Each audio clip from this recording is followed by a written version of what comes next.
श्री भागवत भगवान की है आरती, पापियों को पाप से है तारती। हरे कृष्णा। सभी भक्तों को श्रीमद् भागवतम के सत्र में हार्दिक अभिनंदन और सुस्वागतम। आज का हमारा विषय है श्रीमद् भागवतम के 6ठ स्कंद का 18वां अध्याय, कैंटो 6 चैप्टर 18। विषय है राजा इंद्र का वध करने के लिए दिति का व्रत।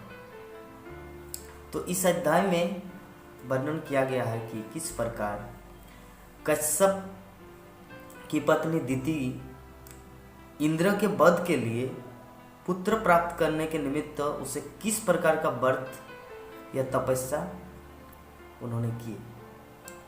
तो इसमें यह भी उल्लेख है कि किस प्रकार इंद्र ने दिति के गर्भ में ही उनके पुत्र को खंड खंड करके उसकी योजना को विफल करने का प्रयास किया था। तो त्वष्टा तथा उसके वंशजों के प्रसंग में आदित्य तथा अन्य देवताओं का वंश का वर्णन किया गया। त्वष्टा मीन्स वृत्तासुर के पिता।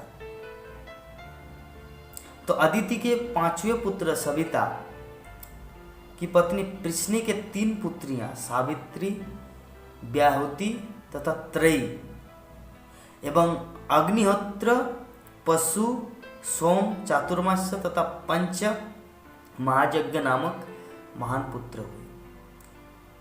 भग की पत्नी सिद्धि के 3 पुत्र हुए जिनके नाम महिमा, विभु तथा प्रभु थे तथा आसी नाम की एक कन्या भी उत्पन्न हुई।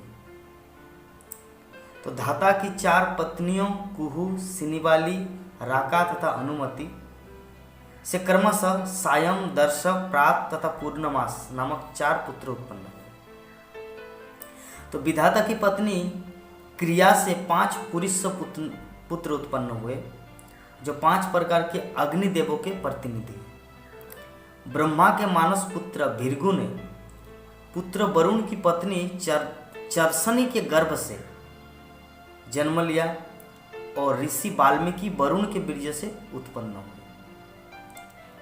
तो अगस्त तथा वशिष्ठ वरुण तथा मित्र के 2 पुत्र थे।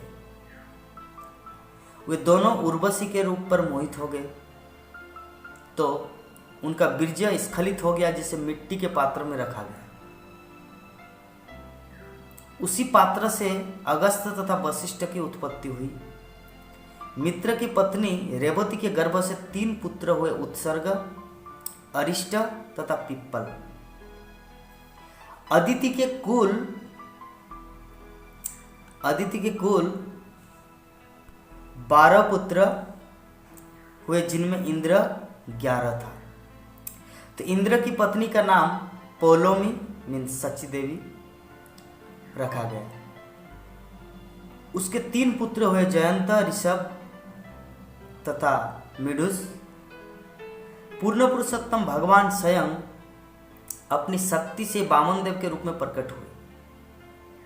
उनकी पत्नी कीर्ति के गर्भ से बृहदश्लोक नामक पुत्र जन्मा। उसके प्रथम पुत्र का नाम सौभग था। यह अदिति के पुत्रों का विवरण है। श्री भगवान के अवतार आदित्य उरुक्रम का विवरण 8वें स्कंद में दिया जाएगा। उस 8वें स्कंद में क्या वर्णित है कि इस अध्याय में दिति से उत्पन्न असुरों का भी विवरण दिया गया है। दिति के वंश में परम साधु भक्त प्रहलाद महाराज तथा उनके नाती बलि महाराज भी उत्पन्न हुए। तो हिरण्यकशिपु तथा हिरण्यक्ष दिति के प्रथम पुत्र थे। हिरण्यकशिपु तथा उनकी पत्नी कयाधु से 4 पुत्र हुए, संघात, अनुहार्त, हात तथा प्रहलाद। उनकी एक पुत्री भी थी जिसका नाम सिंहिका था। विप्रचित नामक असुर के संयोग से सिंहिका के राहु नामक पुत्र हुआ जिसका शिरोच्छेद भगवान विष्णु ने किया था। संघात की पत्नी कृति से पंचजन नामक पुत्र उत्पन्न हुआ। हाल्त की पत्नी धमिनी से वातापी और इल्वल नामक 2 पुत्र उत्पन्न हुए। तो इल्वल ने वातापी के मेढ़ा बनाकर उसे अगस्त को खाने के लिए दिया। अनुहाद की पत्नी सूर्या की कोख से बास्कल तथा महिष नामक 2 पुत्रों ने जन्म लिया। तो प्रहलाद के पुत्र का नाम विरोचन था और पौत्र का नाम बलि महाराज। बलि महाराज के 100 पुत्र थे, जिनमें बाण सबसे ज्येष्ठ था, सबसे बड़ा। आदित्यों तथा अन्य देवताओं की वंशावली बताने के बाद सुखदेव गोस्वामी ने दिति के मरुत नामक पुत्रों का वर्णन किया और यह बताया किस प्रकार वे देवता पद को प्राप्त हुए। इंद्र की सहायता के लिए ही भगवान विष्णु ने हिरण्याक्ष तथा हिरण्यकशिपु का वध किया। अतः दिति को अत्यंत ईर्षा हुई। भगवान विष्णु ने हिरण्याक्ष तथा हिरण्यकशिपु का वध किया, अतः दिति को अत्यंत ईर्षा हुई। इसी कारण वो ऐसा पुत्र चाहती थी जो इंद्र का वध कर सके। उसने अपनी सेवा से कश्यप मुनि को मोहित किया, जिससे वह उनसे इस कार्य को करने के लिए महान पुत्र प्राप्त कर सके। वेद वाक्य विद्यांसं अपि कर्षति के अनुसार कश्यप मुनि इस परम सुंदरी अपनी पत्नी से परम आकृष्ट हुए और उसकी किसी भी प्रार्थना को स्वीकार करने का वचन दे दिया। किंतु जब उसने इंद्र का वध करने वाले पुत्र के लिए प्रार्थना की तो कश्यप मुनि ने अपने आप को धिक्कारा और अपनी पत्नी दिति से कहा कि वैष्णव अनुष्ठानों के अनुसार अपनी शुद्धि करे। जब कश्यप के उपदेश से दिति सेवा भक्ति करने लगे तो इंद्र उसके मंतव्य को समझ गया। अतः वह उसके सभी कार्यकलापों का निरीक्षण करने लगा। तो एक दिन इंद्र ने देखा कि वह सेवा कार्य से विचलित हो गई, अतः वो उसके गर्भ में प्रविष्ट हो गई और उसके पुत्र को 49 खंडों में काट डाला। इस प्रकार 49 प्रकार के मरुत वायु प्रकट हुए। किंतु दिति ने वैष्णव अनुष्ठान किए थे, इसीलिए सभी पुत्र वैष्णव हो गए। तो इस अध्याय में हम लोग इसी चीज को देखते हैं कि किस प्रकार ये जो देवता है, देवता भी भगवान के भक्त है, परंतु शुद्ध भक्त नहीं है। जो शुद्ध भक्त होगा वो एक मच्छर तक को मारने से कतराता है, जबकि इंद्र यहाँ पे गर्भ में घुसकर, दिति के गर्भ में घुसकर उन सबको मारा, जबकि वो भी एक जीवात्मा थे। लेकिन इंद्र ने ऐसा किया। इंद्र देवता है तो उसको ऐसा नहीं करना चाहिए था। तो अगर शुद्ध भक्त होता तो उनके प्रति दया होती, लेकिन उनका वो दया नहीं हुआ। क्यों? Because they are not a pure devotee. जो शुद्ध भक्त नहीं होता वो कुछ ना कुछ गलती ऐसा कर बैठता है जिसके कारण इतिहास में या शास्त्रों में या वैष्णव टिकट के अनुसार उसकी नाप तोल, मीन्स वो शुद्ध भक्त है या किस कैटेगरी का है। ऐसे कहा जाता है कि देवतागण मिश्र भक्त होता है। मिश्र भक्त का अर्थ होता है कि कुछ भौतिक वासना रहती है और साथ साथ में भगवान की भक्ति करना।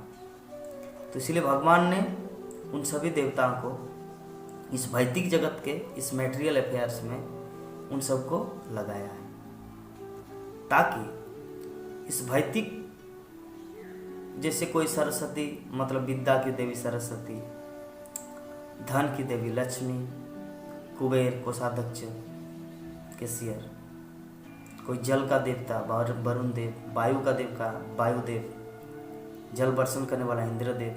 तो इस प्रकार हम लोग देखते हैं कि जितने सारे देवी देवता हैं ये सभी भगवान की सेवा में के निमित्त है, लेकिन उन सब का कुछ कुछ मटेरियल डिजायर है कि अपने जीवन में कुछ बाधा विघ्न आते हैं तो अपने स्वार्थ के लिए दूसरों की बलि चढ़ा देते हैं, जिससे दिति के गर्भ में जो बच्चा था उनको 49 खंडों में काट दिया, जो ऐसा नहीं करना चाहिए था। क्यों? क्योंकि वो अगर जन्म लेंगे तो इंद्र को वध करेगा, इसलिए इंद्र ने उनको पहले ही मार दिया। तो यह होता है देवी देवता। जबकि हम लोग दधीची मुनि के संबंध में श्रवण किए कि इंद्र जब दधीची मुनि के पास गया कि बोले कि मुझे आपकी हड्डी चाहिए। क्यों?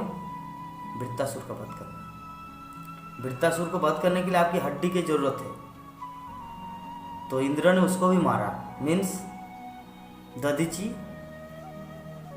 जीवित अवस्था में अपना हड्डी दिया, मतलब मृत्यु के बाद या जीवित अवस्था, मरना तो पड़ेगा। तो अपनी मृत्यु, तो इंद्र ये नहीं सोचा कि मेरे कारण उसको कष्ट होगा, उसका जीवन की बलिदान देना पड़ेगा, लेकिन ऐसा ही हुआ क्योंकि इंद्र देवतागण स्वार्थ पर होते हैं, शुद्ध भक्त नहीं होता। शुद्ध भक्त सदैव दूसरों की चिंता करते हैं, पर दुखे दुखी। वैष्णव का गुण है पर दुखे दुखी। खैर, सब भगवान की लीला है, तो हम सबको शुद्ध भक्त बनने का प्रयास करना चाहिए, क्योंकि भगवान के शुद्ध भक्त बनना ही जीवन का लक्ष्य है हमारा और जीवन का अंतिम कर्तव्य है। तो आप सभी भक्तों को बहुत बहुत धन्यवाद श्रीमद् भागवत की इस कथा को श्रवण करने के लिए, आज के इस अध्याय को। तो हम कल एक दूसरा चैप्टर लेके आएंगे आप सबके सामने। आप सभी भक्तों को पुनः आमंत्रण है इस कथा को श्रवण करने के लिए। हरे कृष्ण।